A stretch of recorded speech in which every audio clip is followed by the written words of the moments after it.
evening. This is the time of day when we can all relax a little. But did you ever stop to think what a busy world we live in? It's always time to do this or do that. Time to get up, time to go to sleep. Sometimes I think we live so fast that we don't really take the time to live at all. Fortunately, though, I do have the time to tell you that our story tonight is about a girl who has time for everything except love. It stars one of my favorite people, Miss Jane Powell, and our play is entitled The Girl.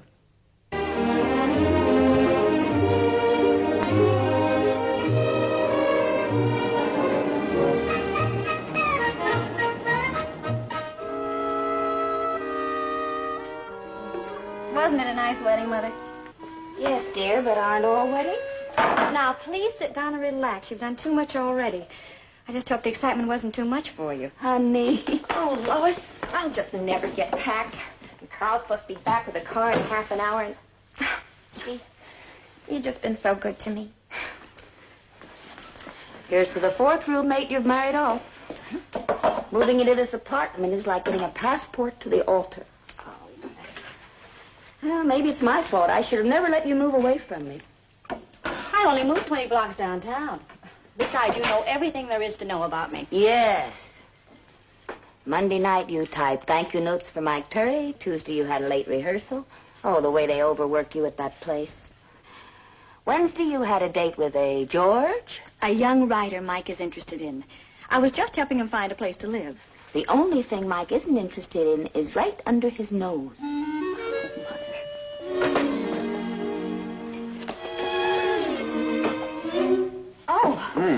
Forgive me. I guess you thought all the guests were gone. I was hungry, so I wrapped this ham around the only piece of cheese I could find. Oh, let me make you a real sandwich. Oh, no, this is excellent. Could I prepare one for you? Without the cheese, of course. I should go, huh? Oh, there's no rush. You don't know who I am. Actually, we met, but there were so many people at the wedding. My name is Joseph Dunn. Oh, you're a friend of the groom. Carl works in your export company, doesn't he? Yes. And I'm told you have a very glamorous job on television. Oh, well, I'm not in the glamour end of it. Oh, but you're very important on one of the big programs. Oh, I'm not important. Why not? Well, I don't know. Maybe I've just been too busy to become important. But my work is exciting. I work for a very talented young producer, Mike Terry. You must have heard of him. He's just a genius. Take this week's show, for instance. It's being directed by Pete Millett. What? 4 years ago, Pete worked as an office boy for Mike. And now he's his staff director. Say, did you see our show 2 weeks ago? No, I'm very sorry. Mike was breaking in a new star. I knew she will be before very long. Well, how do you fit into all this? Me? Yes, you tell me about a director that Mike Terry started, about an actress that Mike Terry's going to make a star. What do you do? I just help out. Miss Walters, could you have dinner with me? Well, you certainly have a way of surprising me with your questions. We could go now. You mean tonight? No, I couldn't possibly. Well, why not? Well, Madge hasn't finished her packing yet, and Mother's going to spend the night here. But I didn't ask Madge or Mother. I asked you. I'm sorry, I just can't. The show's on at 8:30, and of course I can't miss that. Mike always asks questions in the morning. Well, perhaps some other time.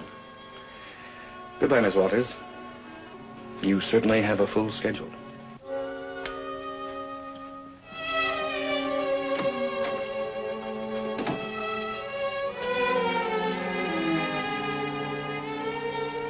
Fire Lois Walters? That's like asking me to cut off my right arm. Or would you rather cut your budget for cast or story? Oh, but Smitty, we've been together for 8 years. We started together. The trouble is she's become too high salaried for a production assistant. Look, Smitty, could I hold off telling her for a couple of weeks? I've got a chance to get Floyd Stafford for one of our shows. He's in from Hollywood. He just finished a big feature, and he can be very rough to deal with. But Lois used to go with him, and maybe I could use her help. I'll break the news to her after his show. Any way you want it, Mike. But she's through. Keep it between us, Smitty. I wouldn't want to upset her just now.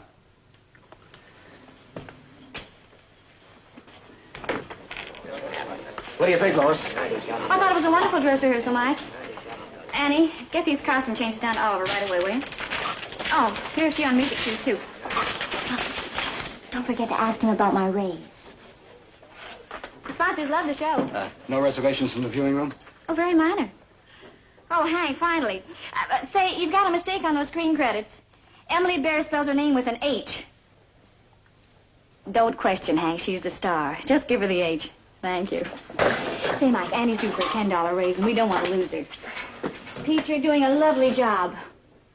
Say, Mike, maybe you better get down to the viewing room. They're in a wonderful mood. It's a good time to talk to them about the script for the last show of the season. You know, the one they didn't like. Right. What would I do without Lois? Wouldn't have a show. That's what he'd do without Lois. I'm just a secretary who's forgotten her shorthand. Why aren't you associate producer on the show? Oh, Mike Terry doesn't need an associate. He's a loner, I guess. Besides, they don't want to pay that kind of salary to a girl. Mike did say he was going to put my name on the screen credits next year. Lois Walters, assistant to the producer. I could take a minute out and say it. Thanks. Oh, I know you got me this job by putting in the right word at the right time and the right guy. You were being wasted on those second-rate programs. Oh, Mike can't see the forest for the trees. He's a dope not to see what he could have. Control room, TV3. Oh, Mike's not here. I haven't even said hello today. I'll take it. Just a minute, I certainly do. Listen, Mike's giving a party tonight after the show, and he asked me to hook someone for him. Can you think of any reason why it shouldn't be you? I can't think of any, can you?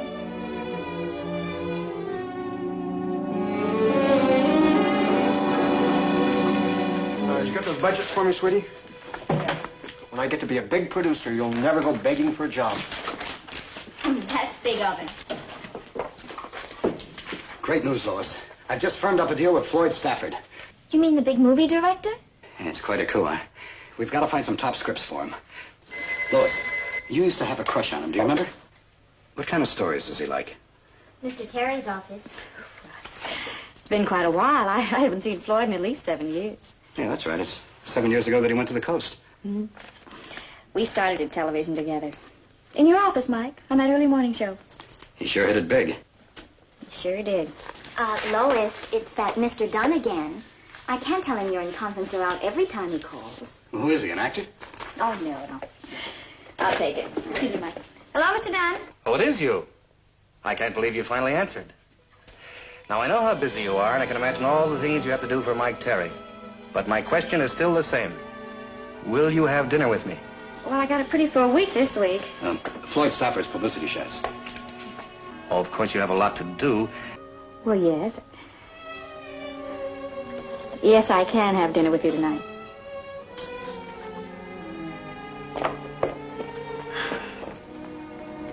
Floyd Stafford. All I can remember about him is that he wanted to marry you. You've got a one-track mind, Mother. Oh, it's a good track. You were in love with him, Lois. What happened? Oh, it would have been all wrong for his career. To have married anyone at that time would have held him back. And I was right. Look how well he's done. And I suppose your tongue is tied with Mike Terry because of his career? Mike's never been married. And Floyd? Twice. All right. What about Mr. Dunn? Mother, I don't know a thing about Mr. Dunn. He just wants to talk. Talk? Oh, Lois.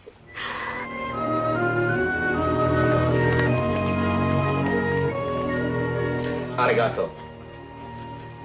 I don't come here very often. It reminds me of my shady past. Lois, I have a confession to make to you about my problem. My problem is I have no problem. I lied to you. But in a sense, you forced me to lie.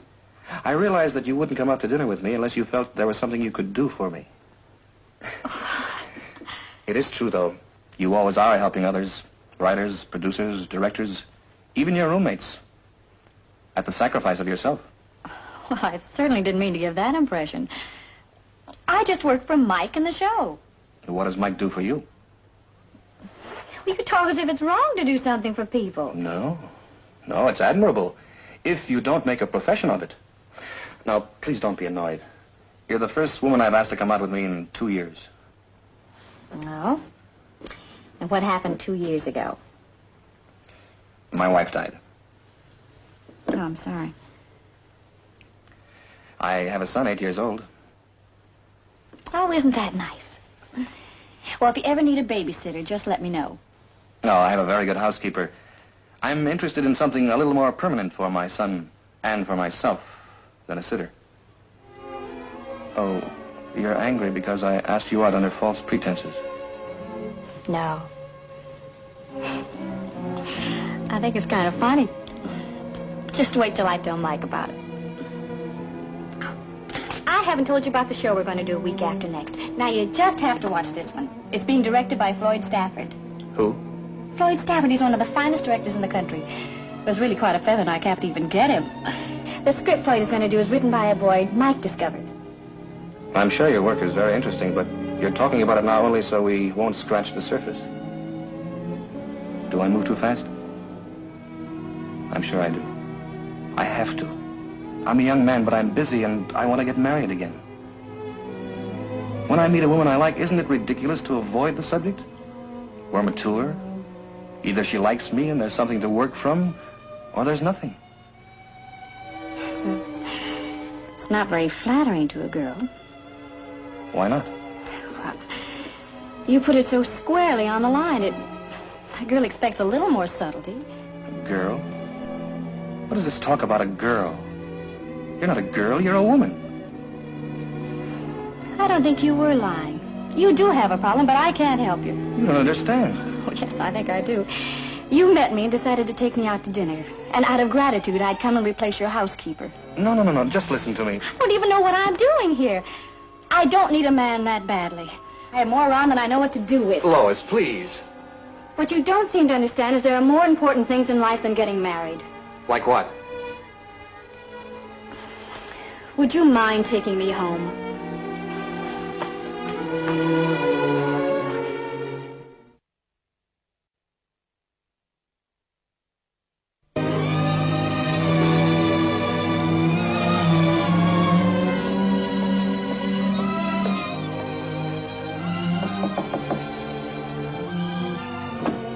Oh, thanks. What do I sign?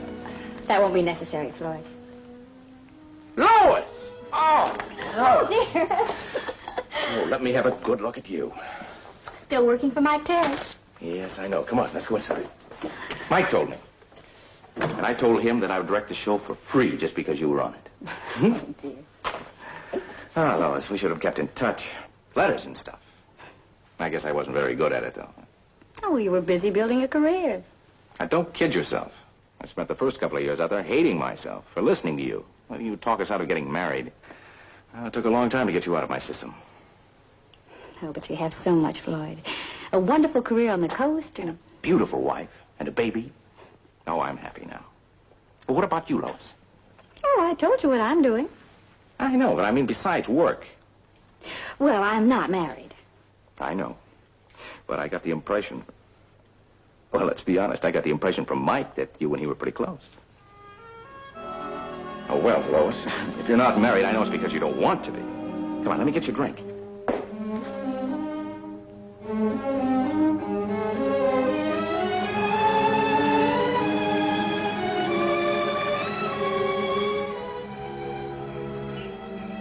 You enjoyed the concert? Yes. Your thoughts were 1,000 miles away. Or at least a few blocks. With Mr. Floyd Stafford. Oh, no. I'm not still in love with Floyd. 7 years is a long time. It's just that seeing him again... Oh, I don't know. You felt you had been left behind by time. Well, I can certainly plan on you being blunt, can't I, Joseph? Oh, but I'm so glad you say exactly what you mean. I just wish I could. I don't know why you put up with me. After that first evening, I was never going to call you again. But then I decided it was pride. And I liked you better than pride. I know you're wasting your time on me, don't you? Allow me to have that as my problem. Ah, you see? I have a problem after all. Maybe you can help me.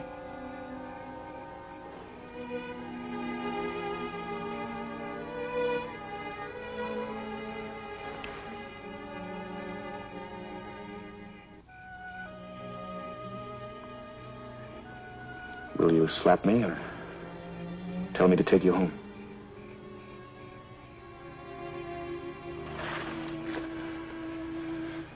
Oh, and perhaps there's hope that the girl is beginning to grow up. Oh, Joseph, don't make me feel silly. I am growing up, too much so. Is a grown-up person afraid of meeting a child? Every time I suggest it, you find excuses. Are you afraid of meeting my son? Well, yes. Yes, I am. You don't know how much. I'm afraid I'll like him. And my whole life might change. Was that so terrible? I'm sorry, Joseph. Of course I want to meet him. Then come to dinner at my house tomorrow. I can't tomorrow night. I have a staff meeting. Wednesday, I promised Annie that I... Lois? All right, Thursday night. I'll come Thursday if you want me. You know I do. All right, Miss Efficiency. Now remember this. Take the 6:10 from Grand Central. I'll pick you up at the station. It's only a 50-minute ride. You got that? Yes, sir.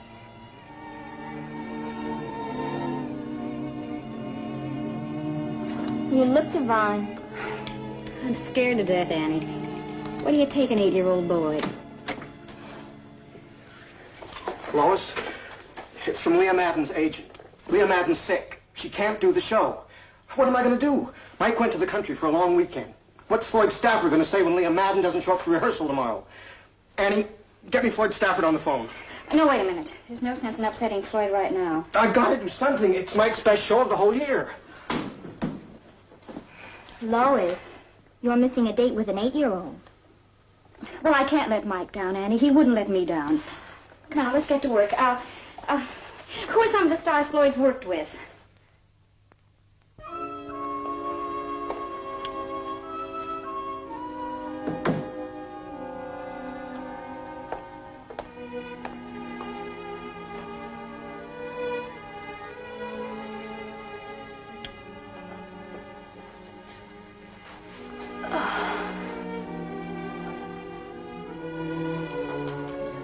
Oh, Mother, what are you doing here? Oh, I just wasn't feeling well, so I thought I'd come on down and spend the night with you. Well, was it a nice dinner? No, I didn't go. I couldn't. The worst thing happened. Leah Madden got sick. Mike was in the country. Floyd had his heart set on Leah. We thought we'd go out of our minds. Poor Pete, he's just never had to face such a crisis. Was it so important? Well, yes, it was to me. It was my job. It's awfully late. I better find out who it is. Joseph, it's so late. You drove all the way into town. I wanted to find out what kept you away. Didn't Annie explain? I told her to. She explained, but I'm not sure it made sense to a boy of 8. I built up your visit. Why didn't you phone yourself? Joseph, please. Mother's here, and she's not feeling very well. I am sorry, but there was just nothing I could do. Mike was in the country. Why didn't he come back? It was his crisis. I didn't call him until it was solved. You had to solve it personally. For him. He's done so much for me. Oh, Lois, you have so many trivialities in your life that I'm afraid you have no room left for anything that matters. I'm sorry, Joseph. I really wanted to come honestly. No. No, not honestly. Or you would have been there. You're capable of so much love, Lois, but you're afraid to let it out. You prefer to give anything. Your time, your energy, your advice. Anything but not your love. You lost Floyd Stafford because of this shut-in love. And Mike only uses it to his advantage. He has little need to worry. You will never burden him with it. Good night, Joseph. Goodbye, Lois. Joseph.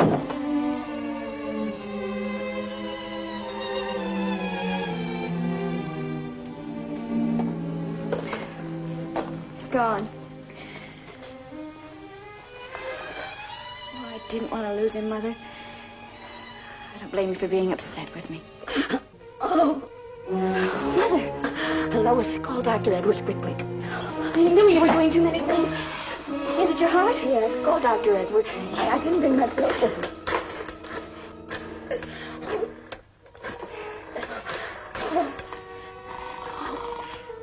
Edwards' office. Dr. Edwards, please. Sorry, but Dr. Edwards is out on a call. Can I have him call you when I hear from him? Oh, please, this is Lois Walters. My mother's here at my apartment. It's her heart. Please try and reach him. Mother, get the prescription out of my purse and take it to a drugstore. There must be one open. Oh, I won't leave you alone, Mother. Oh, I'll call Mary. Oh, no, he wouldn't be home yet. I'll get Pete.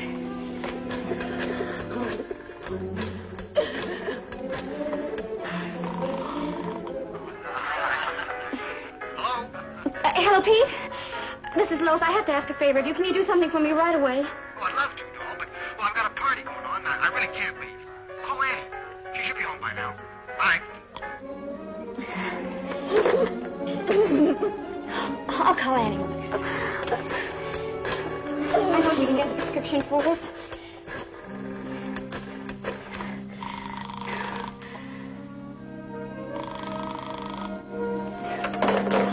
I can't seem to get any help at all, Mother. I'll have to go myself. But you'll be all right. I'll be back in just a minute.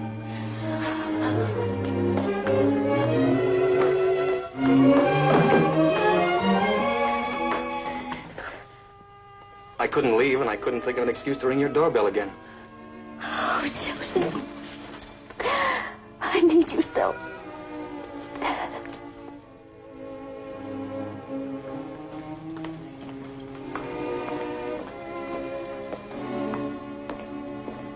I just saw Dr. Edwards. Has anything happened? No, no. Your mother's heart isn't what it once was, but he says she's going to be all right. The doctor said you should try to get some sleep now. Oh, I haven't even thanked you. Please. Come on. I'll take you home.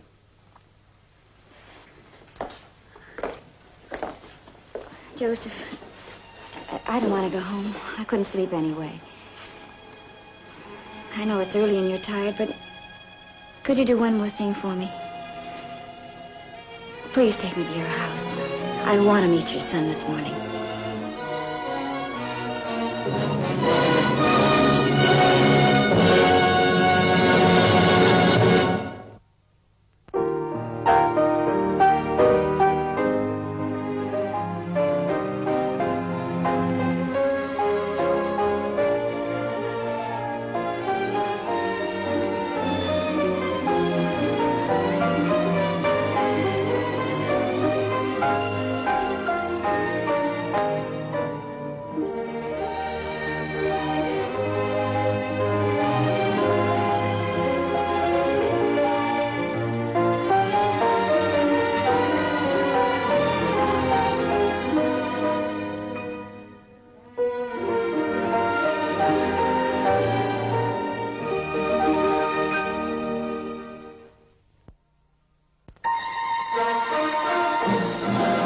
This has been a 4-star production.